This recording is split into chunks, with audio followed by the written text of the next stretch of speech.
Hello, everybody, and welcome back to another episode of the Daft on Draft podcast. I am your host, Dalton Miller, joined as always by my co host, Corey Kinnan. And we have a very special, well, I'm not going to call him a guest because he's not going to just be a guest on this podcast anymore. He is also going to be a co host on the podcast, James Foster. I will ask you guys both how you are doing, but I am going to make my announcement first. This is my final episode as one of the main co-hosts on this podcast. Corey and I have had a great run of things.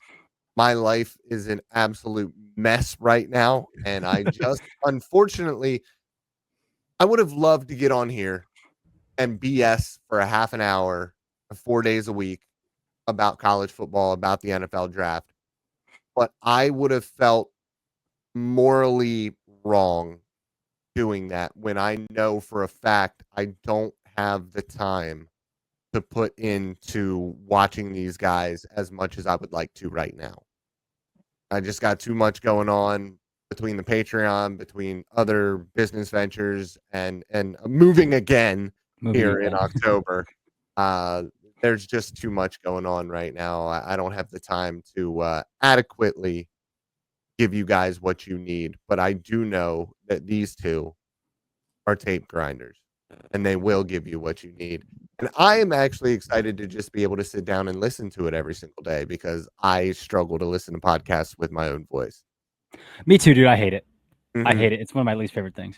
I'll do it for editing purposes, but that's pretty much it. But yes, I usually ask Corey how he's doing first. But James, how are you doing today? Oh, I'm doing great, man. The only thing in my adult life that makes me feel the same way that Christmas morning did when I was a kid is the day after week 1 of college football and the day after week 1 of the NFL, when the tape from every game drops and it's like, oh my God, I have a list of 30 players I've written down that I need to watch, and it's so overwhelming, but it's a blast. And yeah, I've been this has been one of my favorite podcasts to listen to over the past year. And like you said, the fact that you guys get on here and talk based on, you know, your actual research and you aren't just firing from the hip, that's one of the main things that was really appealing. But you know, if you wanted to, I can give you the kind of route. Basically, if a quarterback struggles, it's because the coaches didn't open up the offense for him, and then everybody else, you can just say scheme fit will be really important for him. Yeah, there we go. It's pretty much that easy. It is pretty much that easy. Corey, how are you doing today? Yeah, man. Obviously, I'm bummed. This is we put a good run in there over the last calendar year. There, we probably recorded 90 some episodes in that time. Might be more. Might be more than that. More, yeah. But you know what? Obviously, there will be guest opportunities, and I have a pretty firm person of who will be the first to call in those situations as well. But obviously very excited to have James back. Again, James filled in for Dalton when he was moving back the first time from Portugal to Pennsylvania. So James, let's keep this thing rolling, man. You know, Daft on Draft is not going anywhere. So sad times, but optimistic times as well. And let's get into it. Let's get into the topic today. We are doing risers and fallers. A lot of sloppy football in week 1. A lot of sloppy football. So we wanted to highlight some of the best. We're going to do 2 up, 1 down. And we'll just go from left to right on the screen as you guys are watching it. So we'll go with Corey, me, James, and then we will snake it. And then James, me. So that's how we'll do it, okay? We're going to do positive, negative, and we're going to finish off with the positives. Corey, who is your first positive? Yeah, so I want to preface this by saying, especially early in the season, like there are so many games to watch and so many players to watch that I typically don't even give a shit about the P4 versus G5 matchups. Like I don't watch them, I don't chart them. Like, and that's new starting last year into this year. Like I don't care how Drew Aller looked against Nevada for the most part. Like I don't care about how Jackson Dart looked against Furman last year. Like I don't care.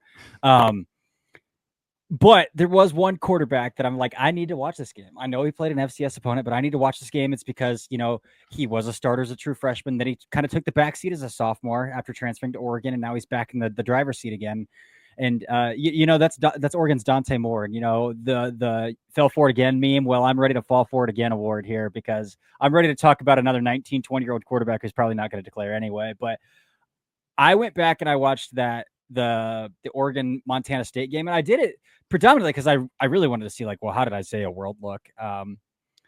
But then I just kept seeing Dante Moore get the ball out so fast, and I kept seeing Dante Moore put the ball on the money time and time again. And so, like, I went all the way back to the beginning of the game, and I was like, I'm gonna watch every single snap of Dante Moore here. And I can confidently say, again, Montana State, but I want to talk about it a little bit because it is his first start back in a starting role after opting to transfer and take a back seat, which isn't an easy thing for a high recruited quarterback to do. To learn from Dylan Gabriel for a year. And I can confidently say it was incredibly difficult to find a bad decision on that tape. Incredibly difficult to find a bad decision on the tape. And I thought he capped it off. He threw a beautiful touchdown on a post where he read out match quarters like pretty fast and threw the post. Like, he knew the concept. He knew the boundary safety was going to, or the boundary corner was going to have to match, and he threw it right in front of his face. Beautiful read, beautiful throw. So I'm pretty optimistic about Dante Moore. The feet looked clean. The upper half mechanics are fast. The arm talent's there. So Dante Moore's got a monitor tag for me, and I'm gonna be watching pretty closely there with Dante Moore. There's always something to me about that Oregon offense that just seems to run so smoothly. No matter what they're doing, they always run the ball efficiently. That passing game is always effective and quick. And I'm really interested because I think Moore has the most physical gifts that we've seen in a little while at Oregon. It's Right. been Dylan Gabriel had the lowest ADOT out of any passer in the country last year. So, like, right off the bat, I'm watching him throw. And I even thought, like, Kenyon Sadiq didn't have a great game. Like, I thought Kenyon Sadiq had a couple balls he should have caught that were pretty on the money in that game as well. But, like, he's throwing the hook on mesh, which is like the third read, and he's getting there quick, and he's getting the ball out. He's throwing the wheel on, like, those little fake screen wheels, that's an easy scripted play, easy scheme to play there. But then, the post against match quarters, man, that really got me out of my seat a little bit there. So pretty optimistic about Dante Moore after that one. somebody else that I think we could be pretty optimistic about is my first one here. Did anybody in week one have a more dominant performance on a big stage than Ruben Bain Jr. did for Miami? Mansour delay. Mansour delay. Yeah. Okay. We will talk about Mansour later as well. Ruben Bain, man, I mean, he absolutely dominated in that Notre Dame game. And I talked about it a little bit with JP yesterday on the podcast, but when you are 275 and sawed off the way that you are as well, because I mean, we're talking about somebody who, 6'3"? So it's not like we're talking about a 6'7" to 175-pound guy. And usually when we see those guys, it is a lot of speed to power. It's running through an MFer's face. But when you have 275 and you have burst and you can bend too, that's when I really start to perk up. And that's the type of athleticism that we saw with him early in his college career. And then last year, hampered by an injury pretty much all year. The explosiveness still wasn't quite there for most of it. And there are a couple guys, it's nice to see guys fight through injuries and be a warrior. And he was still pretty effective overall. You could still tell that he was an NFL draft prospect. But a fully healthy Ruben Bain Jr. might be that one edge rusher this season that we can look at and say that might be a blue chip dude. Because there are other guys that have the physical upside of it and just haven't put it together. This is a guy that we needed to see the physical upside come back a little bit, but he had the hands and he showed everything that he needed to against an unfortunately underwhelming offensive line for the Notre Dame Fighting Irish. But he was, I think, the best player that I watched live this weekend. I'm so glad that you chose Ruben Bain as your guy, because if you didn't, I was going to have to force him into the conversation when we started out. I mean, I think him or the second guy that you're going to talk about were to me the two best performances overall. I feel pretty vindicated for having Ruben Bain as my top edge heading into the year and really betting on the 2023 tape being the real Ruben Bain, because you mentioned it, like when he was wearing the 44 versus wearing the 4, which is what he wore his freshman year, he just had so much more juice before the injury, and it's great to see him getting back to that.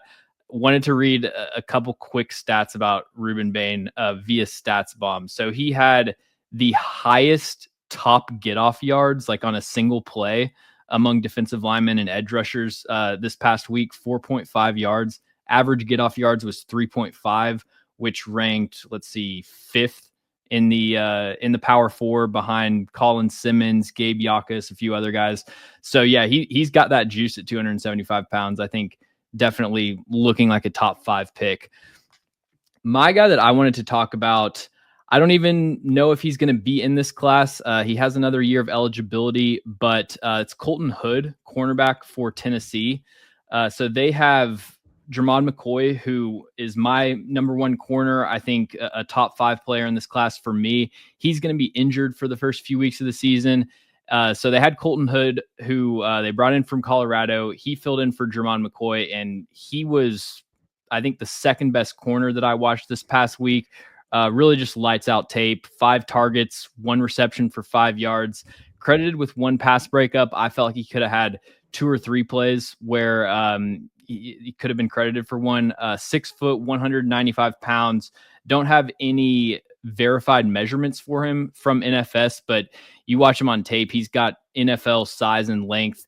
He's has the prototypical size, I think, to play boundary corner, but also has some slot versatility. So he's kind of a new guy that's on my radar.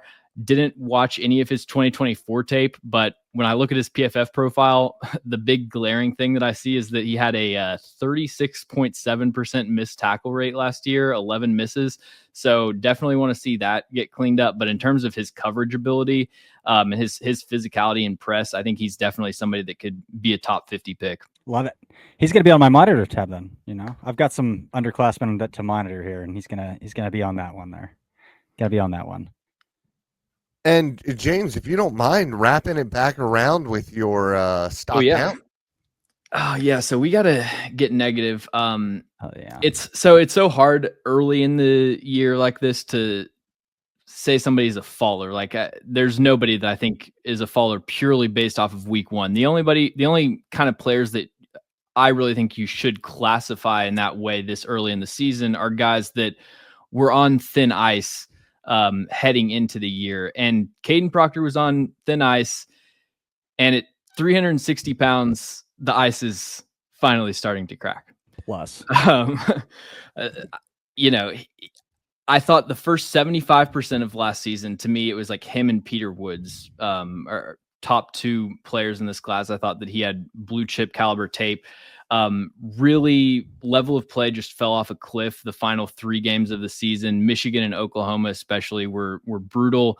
Was getting run through his chest. Anchor started to become a major issue after it not really being one early in the season. And so I was kind of entering the year. I think I've got him 7 right now on my board, but it's like, man, if he starts off with another couple rough performances, I'm gonna have to really lower his grade even more. And against Florida State, it was pretty brutal in pass pro. He was oversetting a lot, getting beat across his face. He I think is a much better athlete than you would expect for his size, but he does not have the fluidity to mirror inside counters and recover from false steps or anything like that. So really concerning game for Kadyn Proctor. And I'm about 3/4 of the way through the Texas offensive line, but Trevor Gooseby I thought had a pretty solid performance. Spencer Fano had a great game. I thought Caleb Lomu was solid. I could really see Kadyn Proctor getting passed up in a pretty strong tackle class if he continues to struggle. Yeah, you said 360 as well, and I'd put a good amount of money that his weight might be not even a little bit north of that. Like I think we might be talking 4? A little substantially north of 360 here. What do you think his body fat percentage is? Oh, geez, dude. That's a Dalton question. Dalton On Feldman's list, 5.5%. Oh, bullshit. No, I'm not. I don't think it actually was listed. I'm just. No, it wasn't. It was not listed because I would have said something about it. No, his 40? body fat percentage doesn't even. Yeah, probably. Yeah. I mean, most of the offensive linemen are over 30 by quite a bit anyway. So if he's pushing, 375 pounds, he's probably close to 40. Because you got to think about it. I mean, man, they're talking about wide receivers and stuff. And it was like, oh, Nick Harper's 6% body fat. No, he's not. That's like what bodybuilders step on stage at, 6%. He's at like 12% body fat, which is still awesome. And when you have that much muscle, you are going to look leaner. Like somebody at 12% body fat that looks like that looks significantly different than what I look like at 12% body fat even. Like that dude is jacked compared to me. Or like a DK Metcalf. Like that famous picture of him and AJ Brown, he's probably 10%, 11% there. And I bet you they would say that he's 4 in that picture. It's just not true. Anyways, not important. Let's get to a negative here. And again, another name that I talked about with JP yesterday, but Jeremiah Love, 10 rushes for 33 yards, not a single explosive play. That Miami defense absolutely owned the Notre Dame offensive line, but I thought Price had the juice. I mean, he had the one big run. A lot of it was very bad outside of that, but he made something out of nothing on that play. And we didn't get that from Jeremiah Love. Now, he also, I believe, had 4 receptions, but it was like for, 25 yards or something like that as well. And he had, those 14 touches. And a player of his skill set, in my opinion, should never, ever touch the ball less than 15 times a game. Especially with the first career start of a young quarterback. Like why, and JP said this yesterday, why are we coming out and throwing like 6 of the first eight plays? And why is Price on the field for a significant part of the game and Love is not? He played 47 snaps or something like that. But every time he is off of the field, I want to throw a brick at the TV because it just doesn't make sense that somebody who, I had as a top 5 player going into this year, legitimate blue chip, explosive, powerful. I thought that his second level creativity was up there with Saquon Barkley. We're talking about a truly special runner. Give him the ball as much as humanly possible, especially when you have somebody making their first career start at quarterback against a top 10 opponent. Yeah. When your offensive line cannot pass protect. Just does not make any sense to me. So it's not a stock down for Jeremiah Love. It's just a negative performance because he just didn't get the ball enough. And when he did get the ball, he wasn't very effective. Yeah. Brutal start for Notre Dame. That offensive line, man. Those tackles. It's a problem. Those tackles were both awful. Is that what I didn't watch Emil Wagner over the summer? Is that what he normally looks like? Yeah, Have they caught him. He had some hype. He had some hype from people because of his length, but I watched this tape and I was like, this guy's a board. He just plays right up and straight up and down. He's got no bend at all. But that's pretty much what Emil Wagner was last year too, in my opinion. But who was the right tackle with Alt? Blake Fisher. Second round pick of the Texans. Fisher. So overdrafted, but I think time. Fisher, as a player, way better than Wagner. Way better. Better than Wagner. Well, but Wagner's getting, top 100 hype. Some of the pass sets that some of the pass sets from week 1 that Emil Wagner took, if I saw that on a high schooler's huddle highlight, I would be like, oh, you're not ready for the ACC, or it just doesn't even, it looks like nothing that I've even really seen from his arms are like a pterodactyl way out wide on his pass set. How does that happen at Notre Dame? They're like the offensive line standard. He is one of 2 offensive tackles that got hype where I watched their pass set and I was like, this is the most unorthodox pass set that I've ever seen. It's him and Jennings Dunker, where Jennings Dunker literally does like a breaststroke like in his pass set. And it's like, this is he does the a, most odd he does thing. a kid learning to swim. Yes. Very Treading much water. so. All right. My negative there. We got off rails with a little more negative than we probably needed to. But my one down here, I'm going to talk about another quarterback. And I love that James brought up, like, unless you enter the season on thin ice, then like that's when we need to talk about it. And Clemson quarterback Cade Klubnik came into the year with day 3 grades from both NFS and Blusto. Like, as much as the media seemed to love Cade Klubnik coming into the year, like some guys I really respect said he was QB1 coming into the year, right? But Blusto NFS, the scouts day 3 grades, and Cade Klubnik did just about everything from a quarterback that like makes me hop off the train. And I know it's week 1, but like when you are drifting from 3-4 man fronts, like bad drifting right, it's like Oklahoma Rattler is what that game looked like to me. Where like the pockets aren't even murky and he is drifting bad. Like that 4th down in the game loser, I guess you could say, the game-winning stop for LSU, like he was not under pressure at all. And he drifted way out of the pocket. And that's when Harold Perkins, who is playing star and spying you, has a clear path to shoot out of a cannon. And then that's the stuff that I can't in good conscience buy into. Like, yeah, we have a long way to go. And yeah, teams get desperate for quarterbacks. But man, for a guy who is in his 4th year as a starter, like he's a 4th year starter now. That's brutal stuff. That's really brutal stuff. And so like, until further notice, like I'm off of the Klubnik train, like 1st round train for the foreseeable future. That's just where we're at, man. I thought it was pretty rough. We gonna snake back around here for our last I concur with your Klubnik analysis, and as somebody I probably liked him a little bit more than you heading into the season. I mean, I thought that was one of the worst. That was probably the worst performance I'd seen from him since like before I was really even evaluating him. Like his freshman year, I think had some bad games, but I mean that he looked, that he had no confidence, no composure. It didn't seem like so. Yeah, if the rest of his tape isn't a severe change up from that, he's not going to be a top 50 guy for me.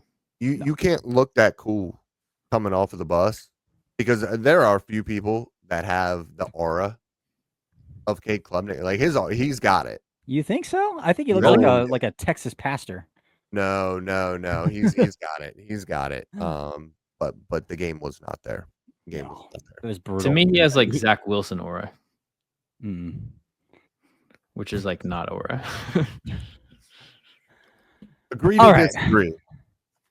My last up here, and it's a player that I came into the season higher on than consensus. Like it was a player that like I didn't even see Dane Brugler rank. I haven't seen in any NFS Blusto grades, even though he's a 4th year player. Like for all intents and purposes, he's off of the radar coming into the year. But it's a player that I watched because I was watching Xavier Chaplin at Virginia Tech. I was like, this guy's got 1st round grades from scouts, so like I need to watch him. And I left watching, like loving the center more than the left tackle at Virginia Tech, and that's Braylon Moore, transferred to LSU this year. Was just named the SEC Offensive Lineman of the Week. I thought, LSU rebuilt pretty much their entire offensive line, outside of like 2 players, I think, up front. And I thought they took it to Clemson's defensive line, who we're talking about TJ Parker and Peter Woods being potential top 10 players in this class. So, but I thought Braylon Moore had a really good game. And again, he's listed at 6'2", 300, which means he's probably 6'1", maybe 6 foot and 5'8" and 298, somewhere around there, right? So he's pretty undersized. But I thought this coming into the season, like, no, he doesn't have a punch. No, there's not a lot of play strength.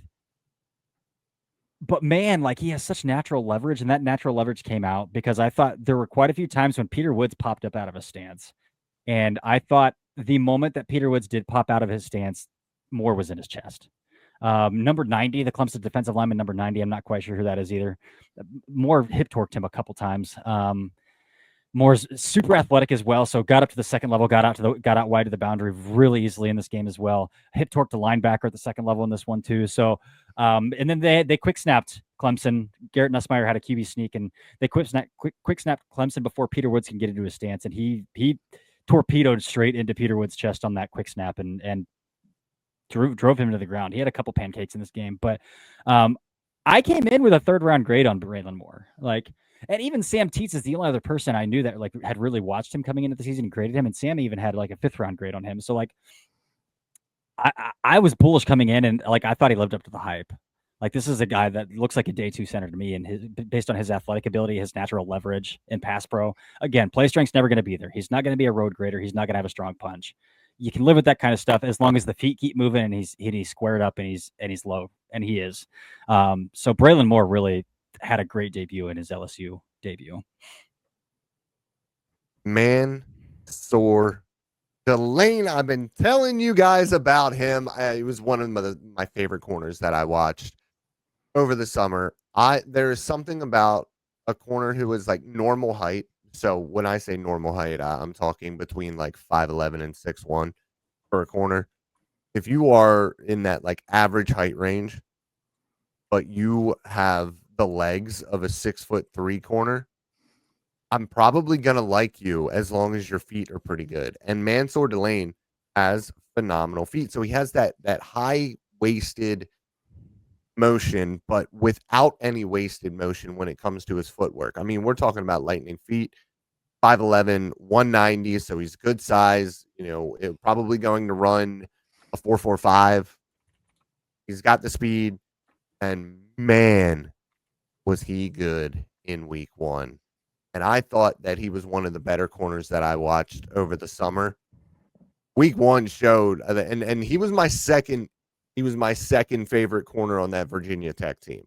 I would just like to point out. You like Dorian Strong a lot. I love Dorian Strong. I was a huge Dorian Strong fan. Yeah. I understood why Delane had more hype from an NFL draft perspective because of the athleticism and the upside there. Strong was just an absolute wizard, I thought, in cover 3 leverage. But with Delane, you see that athleticism, and you see that athleticism play out a little bit more in that LSU defense than you did in the Virginia Tech defense, just because he's deployed a little bit differently. 40 coverage snaps, 8 targets, 1 reception. That dude was outstanding in week 1, and I think will continue to help his NFL draft prospects throughout the rest of the season, as long as he plays anywhere near that. Mm-hmm. And the 1 reception was 22 yards, and it was basically a pick play. Yeah, it's the kind of thing where if it happens every game, that would be a problem. But a lot of evaluation is kind of knowing what to throw out almost. It was pretty much flawless tape. I didn't really see a single bad rep against one of the more explosive wide receiver corps in the nation too. Those sophomore receivers without Wesco Antonio Williams. Yeah. Well, yeah, Antonio Williams got hurt, but Wesco and Moore, dude, are blazers. Probably both could be. I mean, if Wesco can track and catch the football, he'll get there. But TJ Moore's a stud, and Wesco is too. So yeah, Mansour Delane. That 1 rep on the double move, the stop and go. Yeah, it reminds me of that Quinyon Mitchell Senior Bowl rep against Roman Wilson. If y'all remember that, only real sickos. But yeah, Mansour, I liked him summer scouting last year, and then he had a few rough games. I kind of watched his first half of the season, realized he probably was returning to school, and I had too low of a grade on him. But man, if he keeps up, if he's 80% as good as he was last week, I don't. Too. He would be. He's in CB 1 or 2 consideration depending on McCoy's health, in my opinion. Yeah, we just spent a lot of time talking about 2 Virginia Tech to LSU transfers. Yeah, we did. I love it. So we are going to stay in the defensive backfield, and I'm kind of cheating here because I've got 2 players that I want to talk about for very similar reasons, and that's going to be 2 safeties, Emmanuel McNeil Warren out of Toledo and Bud Clark out of TCU. And I think the reason that I want to talk about both of these guys is because I have similar points that I want to make, and it's that safeties with good size and ball production usually get drafted highly, and that is the case for both of these players. And I think they sort of continue to add to their resume this weekend. So Emmanuel McNeil-Warren, I'll start off. Long, like really hybrid kind of build for a safety. Verified 6'0", 209 pounds, over 32-inch arms, 79th percentile arm length. What's so impressive about him is heading into this season, he had 9 career forced fumbles, and he had another forced fumble against Kentucky. You know, you can sort of that luck peanut into, punch was sick. What'd you say? The peanut punch was sick. Yeah. It was sick. You can sort of luck into like a 2 or 3 forced fumble season if you just hit a guy the right way or something. But when you force 10 fumbles over the course of your college career, and then you go and look at them, he's a hard hitter, but the forced fumbles aren't actually him just laying somebody out. It's him meticulously raking at the ball. Like he really has a knack for getting it out. And so I think he's going to be somebody that NFL teams gravitate towards. And same thing with Bud Clark. I mean, probably the first thing that like NFL DB coaches do when they start to look at players in whenever January is go on ESPN and sort by interceptions. And Bud Clark is going to be at the top of that list. So he's going to be the first guy that they watch and the guy that they're sending to their GMs. And when you watch his interceptions, like they're all really high quality too. He isn't getting tossed any lollipops or anything. Had another sick interception last night against UNC. So just wanted to shout out Bud Clark and Emmanuel McNeil-Warren, two of my favorite players in a really sick safety class to me. I love it. I love it. And again, we only talked about 6 guys here. Obviously, there are more standouts than the 6 players that we talked about. I mean, we could sit here for probably another hour if we really wanted to. So, everybody want to do like just quick one-word honorable mention? Yeah. I'll go Arvell Reese. I was going to say Arvell Reese. Dude, I talked about Arvell Reese for like 5 minutes yesterday on the podcast. He was so good. All right, since we're on it, this, let's do it. Screw it. If he keeps us up, hot take here. His tools might be better than Sonny Styles. They're both free. Like they're both absolute freaks. So like I wouldn't blame you for like saying it. I even thought Styles' instincts in this one were still like a little hit or miss. Like I think you could have gotten your eyes there quicker, or you could have triggered a little bit quicker. Like my hot take is if the trajectory keeps up like this, that Arvell Reese is going to get drafted before Sonny Styles. And that would make him the first Ohio State defender drafted in this class. Yeah. Well, that was my Dafter draft was that Sonny Styles would be when I guest hosted was that Sonny Styles would be the first Ohio State defender. I might honestly go like Arvell Reese, then Sonny Styles, then Caleb Downs, and they would all be in the top 15. Safety, man. The NFL just hates safeties. Yeah. Yeah. So Reese is one. I'm gonna go with Nussmeier, man. That's a good one. The tape was so good too. Like the stat line is decent, but the tape is so good from him. We really saw what we needed to. Anyways, that's all I got. I'm gonna go with another redshirt sophomore. I'm gonna go with Cal edge Ryan McCullough. So a little sawed off dude, but his first step is one of the best that I've watched this year. He's up there with like Bane in terms of like getting off the ball. Now, does he have like the long speed or like the whistle to whistle like acceleration? Probably not, but like he's got a deep bag of ways to get after the quarterback. I think his ankles are super flexible, and he's explosive off the ball. So I'm gonna go Ryan McCullough. I watched him last night. I can endorse him as well. Yeah, his ankles are so flexible for how dense his lower half is. Like he takes some corners. All right, well that's gonna do it, man. 35 minutes of breaking down some week 1 risers and fallers, I guess. Until next time, this has been the Daft on Draft podcast, and from here on out, Dalton, right off into the sunset with your head held high, my friend. You guys know, as always, I love you.